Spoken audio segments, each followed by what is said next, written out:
ಶಿಥಿಲಗೊಂಡಿರುವ ಗೋಡೆಗಳು, ಹಾರಿಹೋದ ಹಂಚುಗಳು, ಶೌಚಾಲಯ ಇಲ್ಲದ ಶಾಲೆ. ಇದು ಶತಮಾನ ಕಂಡ ಶಾಲೆ ಎಂಬ ಹೆಗ್ಗಳಿಕೆ ಪಡೆದ ಶಾಲೆಯ ಸ್ಥಿತಿಗತಿ. ಹೌದು, ಹಾವೇರಿ ಜಿಲ್ಲೆಯ ನೇಲಗೋಲ್ ಗ್ರಾಮದ ಸರ್ಕಾರಿ ಹಿರಿಯ ಪ್ರಾಥಮಿಕ ಶಾಲೆಯ ಸ್ಥಿತಿಗತಿ. ಇಲ್ಲಿ ಮಕ್ಕಳು ಪ್ರತಿದಿನ ಶಾಲೆಗೆ ಬರಬೇಕಾದರೆ ಕೈಯಲ್ಲಿ ಜೀವ ಹಿಡಿದುಕೊಂಡು ಬರಬೇಕಾಗಿದೆ. ಯಾವುದೇ ಮೂಲಭೂತ ಸೌಕರ್ಯಗಳ ಇಲ್ಲದೆ ನರಳುತ್ತಿರುವ ಈ ಶಾಲೆಗೆ ಕಾಯಕಲ್ಪ ಕಲ್ಪಿಸಬೇಕಾಗಿದೆ. ಸರ್ಕಾರ ಈ ಶಾಲೆಯನ್ನು ದಿವ್ಯ ನಿರ್ಲಕ್ಷ್ಯ ಮಾಡಿದೆ. ಆದ್ದರಿಂದ ಈ ಶಾಲೆಗೆ ಪುನರುಜ್ಜೀವ ಕೊಡಬೇಕು ಮತ್ತು ಇದನ್ನು ದುರಸ್ತಿ ಮಾಡಬೇಕು ಎಂಬ ಆಗ್ರಹವನ್ನು ಸ್ಥಳೀಯರು ಒತ್ತಾಯ ಮಾಡ್ತಿದ್ದಾರೆ.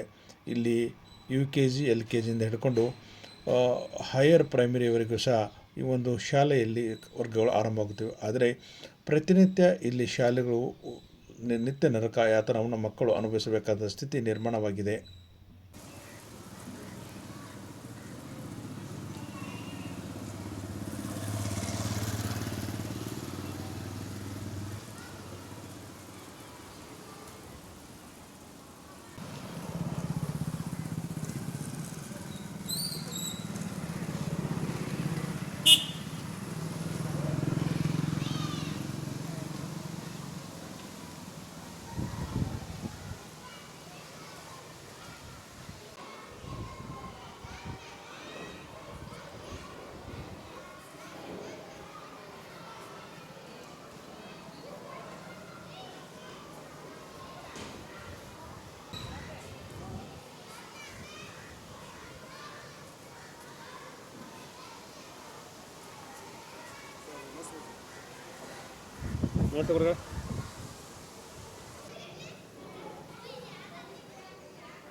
ಮತ್ತು ಈ ಮಂಗಗಳು ಗಿಡ ಇರೋದ್ರಿಂದ ಹತ್ತಿ ಹತ್ತಿ ಬಂದು ಮತ್ತು ರಿಪೇರಿಗೆ ಕೊಟ್ಟಿದ್ದೀವಿ ಸರ್. ಇಲಾಖೆಯಿಂದ ಮಾಡ್ತಾರೆ. ಆಮೇಲೆ ಆ ಕಡೆ ಕ್ಲಾಸ್ ಕ್ಲಾಸ್ ಆ ಕಡೆ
ಹಿಂದಿನ ಮನುಷ್ಯರು ತಾನೇ ಇಲ್ಲಿದ್ದಾರೆ ಈಗ ಆ ಕುಂಬೆ ನೋಡ್ರಿ ಅದನ್ನ ಸೀಟ್ ಹಾಕ್ಯಾರ ಕುಂಬೆ ಕಟ್ಟಿಸ್ಕೆ ಬಡ್ದವ್ರು ಅಲ್ರಿ ಅವು ನೋಡ್ರಿ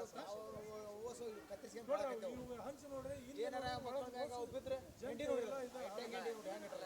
ಪರಿಸ್ಥಿತಿ ಒಳಗೆ ಎಲ್ಲ ಗೌರ್ಮೆಂಟ್ ಶಾಲೆಗಳು ಬಂದಾಗಂತ ಪರಿಸ್ಥಿತಿ ಅಂಥದ್ರೊಳಗೆ ಒಬ್ಬರು ಶಾಲೆ ಕಳ್ಸಕತ್ತಾರ ಅದ ದೊಡ್ಡ ವಿಷಯ ತಿಳ್ಕೊಬೇಕು. ಏನಿಲ್ಲ ಇವನ್ನೆಲ್ಲ ಹಾಗೆ ಹಾವೇರಿ ಜಿಲ್ಲಾ ಹಾವೇರಿ ತಾಲೂಕು ನೆಲಗುಲ್ ಗ್ರಾಮದ ಪ್ರಾಥಮಿಕ ಶಾಲೆಯಲ್ಲಿ ಇರುವಂತಹ ಅವ್ಯವಸ್ಥೆಯನ್ನು ಇವತ್ತು ನಾವು ಕಂಡಾಗ ಇಲ್ಲಿ ಶಾಲೆಯಲ್ಲಿ ಮಕ್ಕಳು ಕುಳಿತು ಅಭ್ಯಾಸ ಮಾಡುವಂಥ ಪರಿಸ್ಥಿತಿ ಉಳಿದೇ ಇಲ್ಲ. ಯಾಕಂದರೆ ಶತಮಾನ ಕಂಡಂಥ ಈ ಶಾಲೆಗೆ ಇವತ್ತಿಗೂ ಸಹಿತ ಯಾವುದೇ ರಾಜಕಾರಣಿಗಳಾಗಲಿ ಅಥವಾ ಸಿಬ್ಬಂದಿ ವರ್ಗದವರಾಗಲಿ ಈ ಕಡೆ ಕಣ್ಣು ಹಾಸದೆ ಇಲ್ಲಿ ಅವ್ಯವಸ್ಥೆಯ ಆಗರವನ್ನು ಮತ್ತಷ್ಟು ಉಲ್ಬಣಗೊಳಿಸುತ್ತಿದ್ದಾರೆ ಹೊರತಾಗಿ ಯಾವುದೇ ರೀತಿಯ ಪರಿಹಾರ ಆಗಿಲ್ಲ. ಒಂದು ವೇಳೆ ಮುಂದಿನ ದಿನಮಾನಗಳಲ್ಲಿ ಈಗ ಸ್ವಲ್ಪ ಮಳೆ ಜಾಸ್ತಿ ಆಗ್ತೈತಿ, ಈಗ ಅಂತರ್ಪಿಸಾಚಿ ಒಳಗೆ ಇದ್ದಂಥ ಶಾಲೆನ ಏನಾರ ಅವ್ರು ಕಣ್ಣು ತೆಗೆದು ರಿಪೇರಿ ಮಾಡಿಸಿ ಮಕ್ಕಳಿಗೆ ಓದಕ್ಕೆ ಅನುಕೂಲ ಮಾಡಿಸಿದ್ರೆ ಭಾಳ ಚಲೋ. ಒಂದು ವೇಳೆ ಏನಾದರೂ ಅನಾಹುತಗಳಾದ್ನಪ್ಪ ಅಂದ್ರೆ ಈಗಿದ್ದಂಥ ಸರ್ಕಾರ ಮತ್ತು ಅಧಿಕಾರಿಗಳಿಗೆ ಹೊಣೆ ಅಂತಂತ ಈ ಸಂದರ್ಭದ ನಾನು ಹೇಳಿ ಬಯಸ್ತೀನಿ. ಮಳೆ ಬಂದಾಗ ಸಂಪೂರ್ಣ ಶಾಲೆ ಸೋರ್ತತಿ, ಮಕ್ಕಳಿಗೆ ಕೂಡ್ರಕ್ಕೆ ಜಾಗ ಇಲ್ಲ, ಟೀಚರ್ಸ್ಗೆ ಪಾಠ ಮಾಡಲಿಕ್ಕೆ ಜಾಗ ಇಲ್ಲ, ಅಂಥ ಪರಿಸ್ಥಿತಿ ಉದ್ಭವ ಆಗಿದೆ. ಇದ್ರ ಬಗ್ಗೆ ಗಮನಕ್ಕೆ ತಂದಾರ್ರಿ. ಇದ್ರ ಬಗ್ಗೆ ಸುಮಾರಷ್ಟು ಬಾರಿ ಗಮನಕ್ಕೆ ತಂದರಾದರೂ ಸದ್ಯಕ್ಕೂ ಇಲ್ಲಿ ತನಕ ಯಾವುದೇ ಕೆಲಸ ಕಾರ್ಯಗಳನ್ನು ಮಾಡಿಲ್ಲ. ದಯವಿಟ್ಟು ಸಂಬಂಧಪಟ್ಟ ಅಧಿಕಾರಿಗಳು ಇನ್ನು ಮುಂದಾದರೂ ಎಚ್ಚೆತ್ತುಕೊಂಡು ಈ ಶಾಲೆಯನ್ನು ರಿಪೇರಿ ಮಾಡಿಸ್ಬೇಕಂತೇಳಿ ನನ್ನ ಒಂದು ಆಗ್ರಹ. ಈ ವರ್ಷ ಮಳೆಗಾಲ ಸತಿ ಅಂತ ಏನಿಲ್ಲ, ಮಳೆಗಾಲನೂ ಅಂತ ಇಲ್ಲ, ಈಗ ಸ್ವಲ್ಪ ಮಳೆ ಚಲುವಾಗಿದೆ. ಚಲುವಾದರೂ ಸದ್ಯಕ್ಕೆ ಮಕ್ಕಳಿಗೆ ಯಾವುದೇ ಥರನಾದಂಥ ಸ್ಪೆಷಾಲಿಟಿ ಇಲ್ಲಿಲ್ಲ. ಅಷ್ಟೇ ಅಲ್ಲ, ಈ ಗ್ರೌಂಡ್ ಸದ್ಯಕ್ಕೆ ಗ್ರೌಂಡಿಗೆ ಯಾವುದೇ ಥರದಂಥ ಮಣ್ಣು ವಗೇರೆ ಹಾಕ್ಸಿಲ್ಲ, ಸಂಪೂರ್ಣ ರಾಡಿ. ಇಲ್ಲೆಲ್ಲ ಮಕ್ಕಳು ಇಲ್ಲಿಂದ ಗ್ರೌಂಡಿಂದ ಒಳಗೆ ಬಂದಪ್ಪ ಅನ್ನೋ ಸಂಪೂರ್ಣ ರಾಡಿ ಇರುತ್ತೆ, ಅವ್ರು ಕುಂತು ಓದಲಿಕ್ಕೆ ಸದ್ಯಕ್ಕೂ ಉತ್ತಮವಾದಂಥ ವ್ಯವಸ್ಥೆ ಇಲ್ಲ ಅಂತಕ್ಕಂಥ ವಿಷಯನ ಇವತ್ತು ನಾನು ಹೇಳಲು ಇಚ್ಛಪಡ್ತೇನೆ. ನನ್ನ ಹೆಸರು ಎಚ್ ಸಿ ಸಿದ್ದನಗೌಡ್ರು, ವಕೀಲರು ಹಾಗೂ ಅಧ್ಯಕ್ಷರು ಜಿಲ್ಲಾ ವಕೀಲರ ಸಂಘ ಹಾವೇರಿ. ನಾನು ಈ ಊರಿನ ಮಗನೂ ಹೌದು, ಇಲ್ಲಿ ಓದಿದಂಥ ವಿದ್ಯಾರ್ಥಿನೂ ಹೌದು. ಈಗ ಈ ವರ್ಷದಿಂದ LKG ಮತ್ತು UKG ಈ ಶಾಲೆಗೆ ಪ್ರಾರಂಭವಾಗಿದ್ದು, ಈಗ ಆ ಶಾಲೆಯಲ್ಲಿ ಸಣ್ಣ ಮಕ್ಕಳು 2 ರಿಂದ 3-4 ವರ್ಷದ ಮಕ್ಕಳು ಇರೋದ್ರಿಂದ ಆ ಸಂಪೂರ್ಣ ರೂಮ್ ಶಿಥಿಲಗೊಂಡಿದೆ. ಅಂಥ ಸಂದರ್ಭದಲ್ಲಿ ಈಗ ಆ ಮಕ್ಕಳು ಹೆಂಗೆ ಓದಬೇಕು, ಆ ನೀರಿನ ಹಂಚಿನ ವ್ಯವಸ್ಥೆ ತಮ್ಮ ಎಲ್ಲ ವಿಡಿಯೋದಲ್ಲಿ ಇದೆ ತೊಗೊಂಡಿದ್ದೀರಿ. ಈಗ ಅದಕ್ಕೆ ಆ ಮಕ್ಕಳಿಗೆ ಬೆಳೆಯುವಂಥ ಪೀಳಿಗೆಗೆ ಯಾವುದೇ ತೊಂದರೆ ಆಗದಂಗೆ ಅವರು ಸರ್ಕಾರ ಮತ್ತು ಶಿಕ್ಷಣ ಇಲಾಖೆ ಶೀಘ್ರವೇ ಗಮನ ಹರಿಸಿ ಅದನ್ನು ದುರಸ್ತಿಪಡಿಸ್ಬೇಕಂತ ತಮ್ಮಲ್ಲಿ ಕೇಳ್ಕೊಳ್ತಾ ಇದ್ದೀವಿ ತಮ್ಮ ಮೂಲಕ. ಇದು ಸುಮಾರು ವರ್ಷದಿಂದ ಇದೆ. ಆದರೂ ಕೂಡ ಕೆಲವೊಂದು ರೂಮ್ಗಳಿಗೆ ತಗಡನ್ನು ಅಳವಡಿಸಿದ್ದಾರೆ. ಆ ಅಳವಡಿಸಿದ್ರು ಕೂಡ ಒಳಗಡೆ ಇರೋ ಜಂತಿಗಳು ಮುರ್ಕೊಂಡೋಗಿ ಆ ಟೈಪ್ ರಿಪೇರಿ ಇರೋದ್ರಿಂದ ಯಾವ ಟೈಮ್ನಲ್ಲಿ ಏನಾಗ್ತದೆ ಅನ್ನೋದು ಗೊತ್ತಿಲ್ಲ ಮಕ್ಕಳಿಗೆ.